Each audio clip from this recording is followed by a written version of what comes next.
Bonjour tout le monde et bienvenue dans la Bleuverse, j'espère que vous allez tous bien. Alors aujourd'hui c'est la première matinale de la chaîne. Alors je vous explique. Ce qui va se passer c'est qu'on va parler ciné, on va parler séries et on va parler jeux vidéo. C'est la première partie du live, la petite partie du live. Ça va durer entre 10, 15 et 20 minutes, je pense. Ensuite, on va voir l'autre partie du live, ça va être le rétro gaming. On va se faire des jeux Super Nintendo vraiment à l'ancienne. Donc voilà, j'ai un émulateur, excusez-moi, sur mon PC. Et du coup, voilà, on va pouvoir rejouer à plein de jeux rétro gaming. Et je vous laisse le suspense pour savoir quel est le jeu du jour, justement. Et on finira, du coup, avec une petite demi-heure, une petite heure de dessin. Normalement, c'est une petite heure. Là, ce sera sûrement une petite demi-heure, étant donné que j'ai beaucoup travaillé hier soir, justement, pour que tout soit carré aujourd'hui pour le live. Donc, je suis vraiment pas mal fatigué. Donc, ce qu'on va faire, c'est que voilà, on va faire sûrement en fonction de la motivation que j'ai et de l'énergie que j'ai, on va sûrement faire entre une demi-heure et une heure de dessin pour clore ce live. Donc voilà, avant de commencer cela, je vais vous faire le petit sommaire de ce qu'on va voir dans cette première partie du coup. Donc dans cette première partie, on va parler pour ciné, on va parler de Harry Potter. On va beaucoup parler d'Harry Potter aujourd'hui. Non, on va juste parler d'Harry Potter en fait pour le ciné. Autant pour moi, je confonds aussi. J'ai préparé les matinales des prochains jours, donc oui, ça va être du lundi au vendredi les matinales, même heure. 9h, voilà, c'est aux alentours de 9h. Donc voilà, si jamais vous voulez vous abonner à la Bleuverse, n'hésitez pas. Et on est aussi, alors je suis aussi sur YouTube. Je fais des critiques ciné, des petites vidéos marrantes et également des top 10. Voilà, excusez-moi, je perds un peu mes mots. Je fais également des top 10. Je fais également, comment dire, des timelapses de dessin. Je fais plein d'autres formats sur la chaîne. On parle de Star Wars 9. J'ai fait un top 10 des théories Disney les plus folles. Enfin, il y a vraiment plein de vidéos, plein de contenus sur YouTube. Donc, n'hésite pas à t'abonner à la chaîne YouTube et n'hésite pas à t'abonner à la chaîne Twitch. Donc voilà, donc sur Twitch, on aura les matinales et il y aura des rediffusions sur YouTube. Donc partie rétro gaming, partie dessin et tout, ce sera des vidéos différentes. Je ferai pas le live en entier, je ferai pas une rediff du live en entier. Je ferai des petits montages par-ci par-là, voilà. Donc pour le sommaire d'aujourd'hui, en ciné, on va voir Harry Potter, on va parler de Disney Dreamlight Valley pour les jeux vidéo, et on va parler de Tomb Raider pour les séries. Et ouais, Tomb Raider, série, apparemment, ça se discute. Alors, pour commencer, avant toute chose, mes recommandations du jour, ma recommandation du jour. Donc tous les jours, voilà, toutes les matinales, là c'est vraiment le début, donc voilà, je cherche un peu comment vous amener les choses et ça va bien venir au fur et à mesure, ne vous inquiétez pas. Donc du coup, voilà, chaque jour je vous ferai une petite recommandation ciné, soit un film à mater chez soi, soit un film à aller voir en salle. Aujourd'hui, ce sera une recommandation à aller voir en salle, donc c'est chiant, je sais, faut payer la place de ciné, mais voilà, c'est une recommandation que je vous fais et vous la prenez, vous la prenez pas, vous faites comme vous voulez. Donc aujourd'hui, la recommandation du jour, le film du jour, c'est Babylone, tout simplement. On en entend beaucoup parler en ce moment, là, il est au cinéma actuellement, il est sorti la semaine dernière, je crois. J'ai été le voir vendredi, une critique va sortir dans la semaine, là, sur la chaîne YouTube. Ce film est, comment je pourrais dire, monstrueux, phénoménal. Une expérience unique, sincèrement. C'est quelque chose de fou. Franchement, ils ont fait quelque chose assez ouf. En fait, le film, si tu veux, il parle du cinéma. Il retrace vraiment le début du cinéma, donc le cinéma muet. Et t'as toute cette évolution de quand on est passé au son, quand on est passé à la couleur, les acteurs qui ont été mis de côté, les acteurs qui se sont vus humiliés et toute cette décadence, toute cette partie très cauchemardesque d'Hollywood à l'époque, on peut dire ça comme ça, ouais. Ok, on peut carrément dire ça même. Donc non, c'est vraiment le film dure 3 heures, une intensité folle, j'ai jamais vu ça. C'était vraiment, t'as pas le temps de respirer. Le film, tu le vois pas passer. Sincèrement, le film, tu le vois pas passer. Donc vraiment, je vous recommande Babylone. Si vous pouvez aller au ciné et mater ce film au cinéma, hein, parce que l'expérience au cinéma est folle et faut vraiment la vivre au cinéma, je pense, cette expérience. Donc surtout, n'hésitez pas. Foncez Babylone, je vous assure, foncez, n'hésitez pas, allez-y. Vous pouvez me faire confiance, sincèrement, là-dessus. Je suis sûr que Babylone est une masterclass. Voilà, donc ça c'était pour la petite recommandation du jour. On va passer maintenant à la première info ciné. Donc à l'info ciné, du coup à la première info tout simplement, et c'est l'info ciné.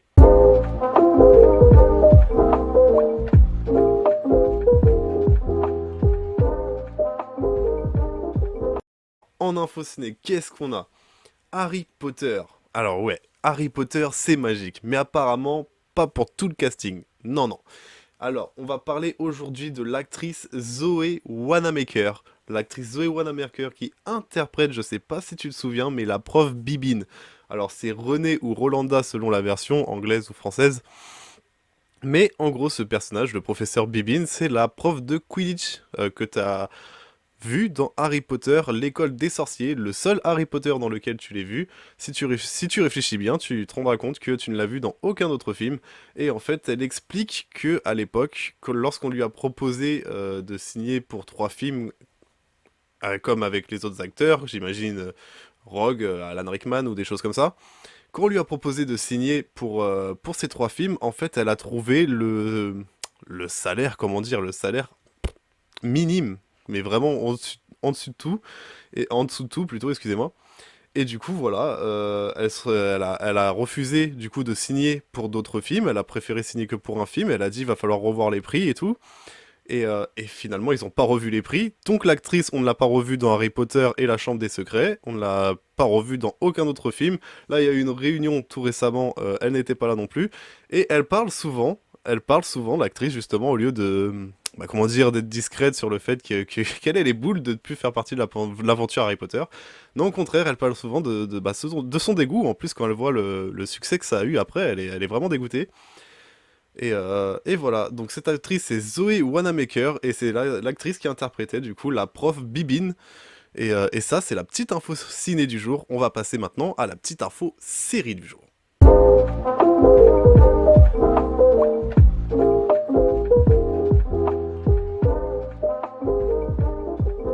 Alors, l'info série du jour aujourd'hui c'est sur Tomb Raider, Lara Croft.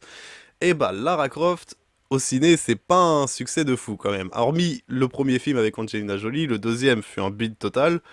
Et là, le dernier Lara Croft qui est sorti au cinéma, c'était un échec au box-office, je crois, assez conséquent quand même.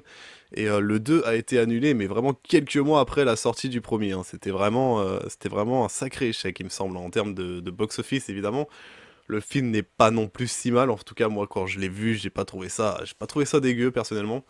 Après, c'est sûr que l'actrice, c'est pas Angelina Jolie, elle ressemble pas trop à Lara Croft dans les jeux. Mais ça, encore une fois, c'est du cinéma, vous voyez. Il faut trouver un acteur, il faut trouver quelqu'un qui fasse le taf. Là, pour le coup, je trouvais que ça faisait le taf, mais c'est vrai que ça a été très très mal reçu au ciné. Je crois même très très mal reçu sur les critiques. Je suis moins sûr sur les critiques, mais il me semble. Donc du coup, voilà. Salut à Sinouche, j'espère que tu vas bien. Bon courage pour ta journée. Et voilà, et du coup là on parle de Tomb Raider qui a été très très mal reçu jusqu'à maintenant au cinéma, les suites des films ont été annulées. Et là, tout récemment, déjà, il y a eu une annonce de Netflix qui a été faite comme quoi il y aurait une série animée qui va arriver sur le personnage, donc Tomb Raider. Mais selon Reporter, excusez-moi, selon Hollywood Reporter, Amazon Prime envisagerait de faire une série sur le personnage, Lara Croft. Donc Amazon Prime qui nous a fait quand même des bonnes séries, des moins bonnes aussi, mais nous a fait quand même pas mal de bonnes séries. Pas mal de bons films aussi, je trouve. Surtout, peut-être plus de bons films que de bonnes séries. Et après, il y a beaucoup de navets aussi sur Amazon, attention. Et ce serait du coup Phoebe Waller-Bridge. Genre, je sais pas si je prononce bien, j'essaye. Phoebe Waller-Bridge, la scénariste entre autres de la série Killing Eve. Et elle a également travaillé par exemple sur Mourir peut attendre, le dernier James Bond. Donc je crois qu'elle a aussi travaillé sur un des Indiana Jones. Faudrait que je me renseigne un peu plus, mais je crois qu'elle a travaillé sur un des Indiana Jones. Et en gros, ce serait 7 scénaristes. Alors, toujours selon le Hollywood Reporter, hein, il n'y a rien vraiment de confirmé du côté d'Amazon. Mais selon du coup le Hollywood Reporter, ce serait 7 scénaristes qui s'occuperaient de la série Lara Croft qui aurait lieu chez Amazon Prime. Donc, why not, quand on voit les adaptations de jeux vidéo en série, on commence à avoir des trucs quand même pas mal. Parce que moi, The Witcher, j'ai accroché, mais j'ai pas personnellement pas trop joué au jeu. Mais par exemple, The Last of Us, qu'on a en ce moment, c'est une pépite, quoi. Et n'hésite pas non plus à t'abonner si tu veux voir des critiques de The Last of Us sur ma chaîne YouTube tous les mardis. Du coup, voilà, demain, il y aura une critique sur The Last of Us, évidemment. Je n'ai pas encore vu l'épisode, donc pas de spoiler, s'il vous plaît. Ce serait super sympa de pas spoiler. En tout cas, voilà, ça c'était pour l'info série du jour. On va passer à la faux gaming, à la faux jeu vidéo du jour.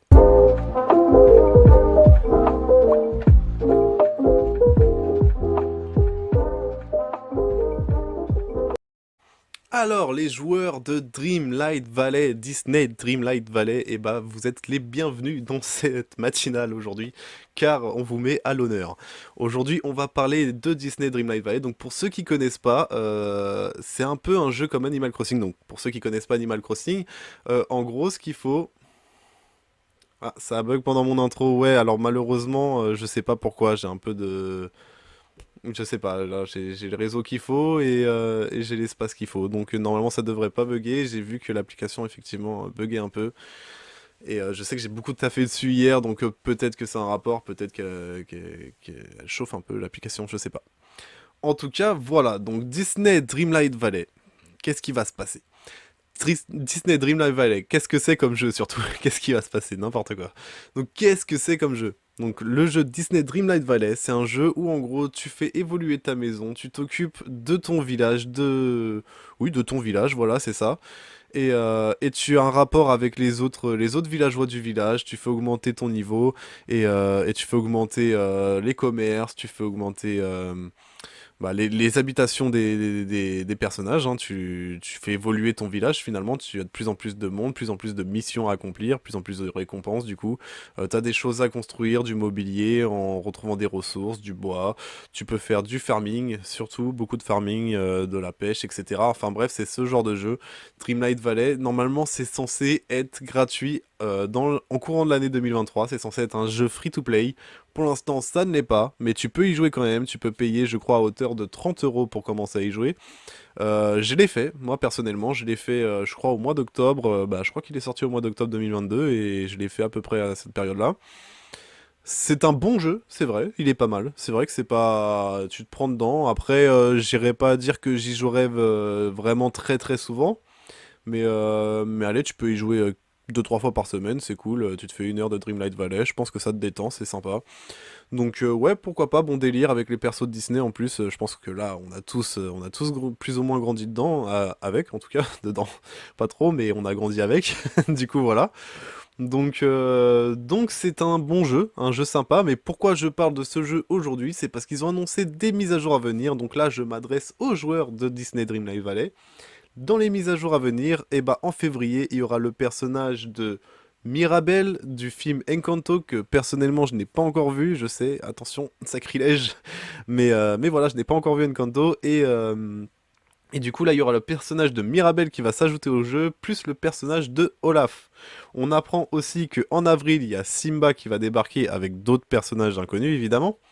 Et on apprend aussi que dans le courant 2023, donc là c'est officiellement annoncé, il y aura le multijoueur. En quoi va concerner le multijoueur pour l'instant, on ne sait pas. On peut s'imaginer un délire un peu à la Animal Crossing justement. Tu vas dans le village de ton pote, il va dans ton village, etc. De toute façon, qu'est-ce que tu voudrais faire d'autre? Et voilà, et du coup ce serait courant 2023, donc bah c'est cool, j'ai envie de dire, c'est bien, ça rajoute du contenu parce qu'il y a beaucoup de joueurs, j'ai vu, il y avait beaucoup de joueurs qui avaient déjà fini le jeu, alors moi personnellement je prends tellement mon temps sur le jeu que je suis très loin, là ça fait très longtemps d'ailleurs que j'ai pas joué au jeu, et voilà, pour les joueurs, ne vous inquiétez pas, il va y avoir du contenu qui va arriver tout récemment sur Dreamlight Valley, là en février il y a pas mal de contenu, apparemment pas mal de surprises, et voilà, comme je vous l'ai dit, il y a le multi qui arrive courant 2023, on n'en sait pas plus. Et moi, ce que j'attends vraiment, alors je sais pas pour vous, parce que c'est vrai que je vois pas trop de, comment dire, je vois pas trop d'infos là-dessus autour de moi. Mais le cloud save. ou le Save Cloud, je sais plus comment ils appellent ça, mais pour mettre sa sauvegarde sur la PlayStation, bordel. Pourquoi la PlayStation? La PlayStation, c'est le Apple de la console, tu vois. C'est celui qui est vraiment, il s'allie avec personne. Tu vois ce que je veux dire, genre. Ah, ça dégoûte parce que moi, du coup, j'aurais bien joué à ce jeu sur ma Play et du coup, c'est pas possible, quoi. Je suis obligé. Et moi, je savais pas en fait qu'il était sur plusieurs plateformes. Je croyais qu'il était que sur Switch quand je l'ai vu. Et du coup, je l'avais pris sur Switch et bah, j'ai un peu le seum, tu vois. Parce que si j'avais su que je pouvais le jouer sur la Play, je l'aurais joué sur la Play direct. Bon, c'est pas grave. Mais apparemment, le cloud save va arriver. Apparemment, j'avais lu ça dans un article sur la PlayStation, mais on n'en sait pas plus. Ça devrait arriver quand le jeu devrait devenir en fait free to play, parce que quand le jeu sera free to play, ça voudrait dire qu'il sera terminé. Là, il est un peu en bêta, si tu veux, en version bêta. Donc voilà. Voilà, c'est tout pour les infos du jour. Voilà, on a fait les infos ciné-séries et jeux vidéo. Je vous ai fait ma petite recommandation, Babylone. N'hésitez pas à aller le voir, il est actuellement au cinéma. Et voilà, pour l'instant, je vous recommande pas Astérix Obélix parce que je l'ai pas vu et qu'il sort mercredi. Mais apparemment, apparemment, je vais pas vous le recommander. Mais bon, on verra. On verra, on se fera notre propre avis. En même temps, c'est vrai qu'il m'inspire pas trop confiance, mais bon, on verra quand même. On va quand même le mater et pas cracher dessus avant de l'avoir vu quand même. Donc voilà, c'est tout pour cette première partie. Voilà, on a fait la première partie de la Bubbleverse. Je vous laisse avec une petite animation, une petite intro, le temps que j'installe du coup le setting pour la partie jeux vidéo, parce que je vais pas rester avec ce décor et tout. Là, on va s'installer du coup côté canapé. On va se mettre la petite manette et tout, et on va passer du coup à la partie rétro gaming. Là, ça va durer un peu plus longtemps. On va se faire une petite demi-heure, 45 minutes de rétro gaming, et voilà. Après, on finira avec la partie dessin. Et je suis très content du coup de vous accueillir dans la Blubverse et de faire cette première matinale du coup. Ça me fait super plaisir et voilà, je vous dis à tout à l'heure pour le rétro gaming.